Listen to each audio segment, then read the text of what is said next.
Hi, I'm Marty Nemko. This is another of my fictional, I hope, short stories. It's called A Fundraiser.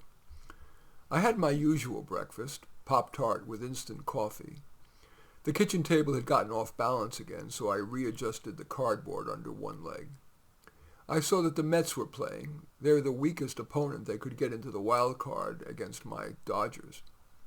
By the time the gala's over, the game should be over. I'll listen in the car on the way back. I could use a couple more items for the live auction, so I called donors to the previous gala who didn't re-up.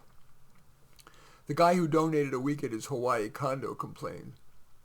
I didn't re-up because it only got $3,000 last time. I was embarrassed. I replied, it's not oceanfront, and it's on the Big Island's dry side. Maybe you would get another $1,000 if you added a bottle of, say, $200 wine, a brand they've heard of, like Stag's Leap Private Reserve. I looked at his donor dossier. He cares about his image, so I capped my pitch with, it would reinforce your image as a pillar of the community. He replied, Stag's Leap, huh? Then I reviewed the caterer agreement. Andre sparkling wine? I called the caterer and begged him to substitute good stuff. I said, they're paying $200 a pop, $500 to sit at a VIP table. The caterer replied, our other sparkler, Chateau Pop, tastes no better and costs us more. I'd have to charge you $3 a bottle more. I said, okay, that name sounds a hell of a lot more prestigious and expensive than Andre. It should get us at least that much more in donations. They're more likely to drink a lot of it, get bent, and bid high. Then I reviewed last year's big donors to identify their hot buttons. I'd use that during the cocktail hour. You know, the schmoozing, what we in the biz call the friend raising or the cultivation. Sometimes a donor simply wants to give back, but other times it's, for example, a commitment to BIPOCs or, like the guy on the phone, to fix their reputation. He's a prominent lawyer in town, and the LA Times ran a piece on his getting sued for double billing. I changed into my penguin suit. I probably should have taken it to the cleaners, but $13.75 just a year ago was $9. I didn't park in the hotel lot. I didn't want gala attendees to see the director of Fundraiser driving an old Sentra with a big dent in it. So I parked a few blocks away in a bad neighborhood. None of them would go there. As usual, the women were dressed fancier than the men, lots of glitter. The waiters kept the glasses of Chateau Pop, or should I say Pape, full. I wanted to loosen their wallets.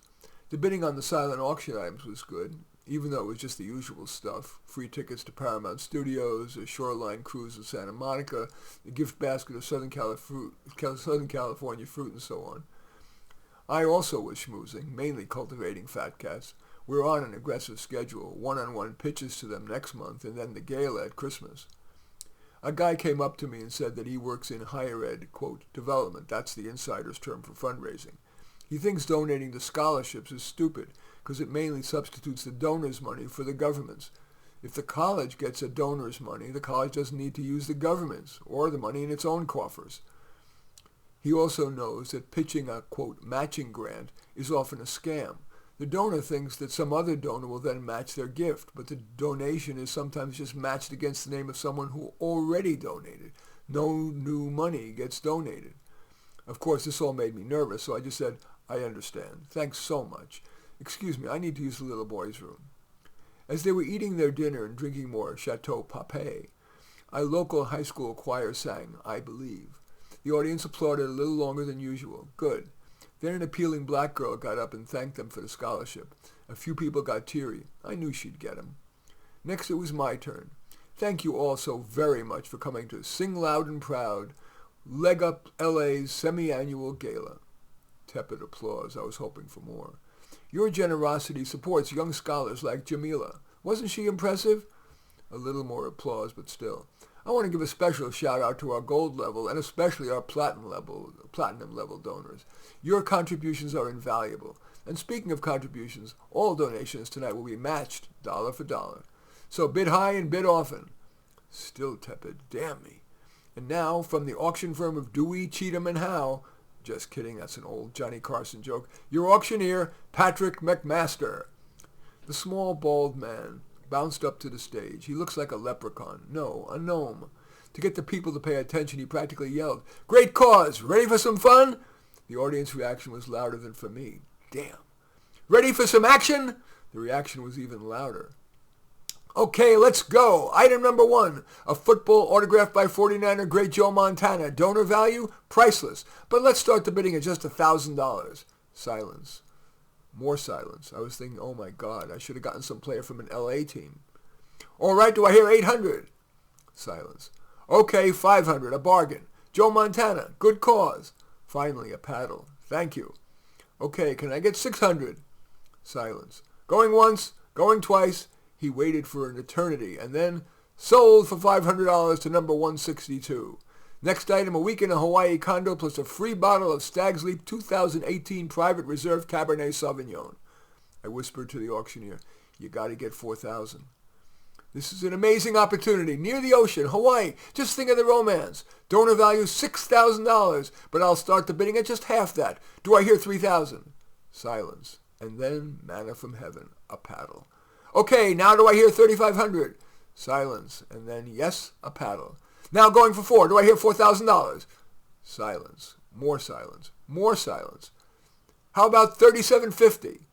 He stared at the guy who bid 3,000 and quipped, do it, it'll be a makeup vacation. The guy laughed, raised his paddle, and it got sold for $3,750. I whispered to the auctioneer, that should do, thanks. McMaster screeched his way through the dozen more live auction items, which must have bored or annoyed most people. Then, our final auction item, and what an item it is, a case, a full case of the 2016 Screaming Eagle Cabernet Sauvignon. Screaming Eagle! It retails for about $40,000, but I'll start the bidding at just $25,000. I held my breath, but this time there was no problem. Okay, $25,000 bid. Do I have 30?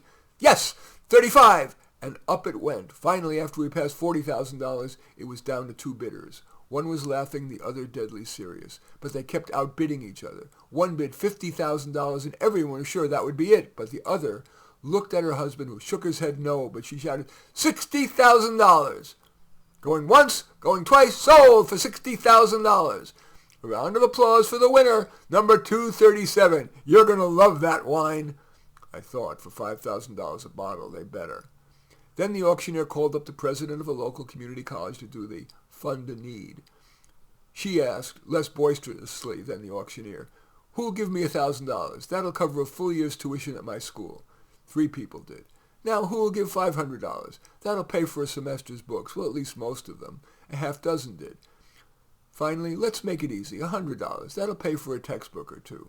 At least a dozen bit. Then the DJ started. To fit the crowd, he played ancient stuff, YMCA, Celebrate, even In the Mood. On the dance floor, some of the women looked like they were having an orgasm. The guys, a root canal. Then the DJ played the line dancing thing, the Macarena. I can't believe so many women still get up for that. I ducked out to check the score of the Mets game. They were losing. After everyone left, I totaled the receipts. $113,745, plus another $6,000 in pledges. Half I'll end up paying. Back in my car, I turned on the sports channel and got my best news of the night. The Mets pulled it out. Back at the apartment, I stepped out of my tux and shirt. Now they actually stank. I left them lying at the front door so I wouldn't forget to take them to the cleaners.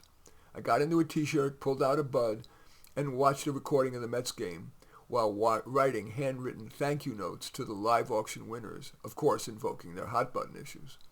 The next morning, after looking at who will be pitching for the Dodgers that day, while enjoying my coffee and Pop-Tart, I started thinking about the next gala. Anyway, that little satire is called The Fundraiser, a fictional, I hope, short story. As usual, I welcome your thumbs up and accept your thumbs down. I always look forward to your comments, and especially like it if you hit the share button below. Share on your social media so that my efforts can have broader impact. And I am flattered if you choose to subscribe to my channel. And certainly would welcome you taking a look at any of my 34 books. Probably the most relevant to this is, affirmative actions, or light, or dark, or how to do life. But anyway, all 34 are on Amazon. Just go there, search on my name, Marty Nemko, Nemko, and you will find more than you can stomach. In any event, I thank you for watching. I am Marty Nemko.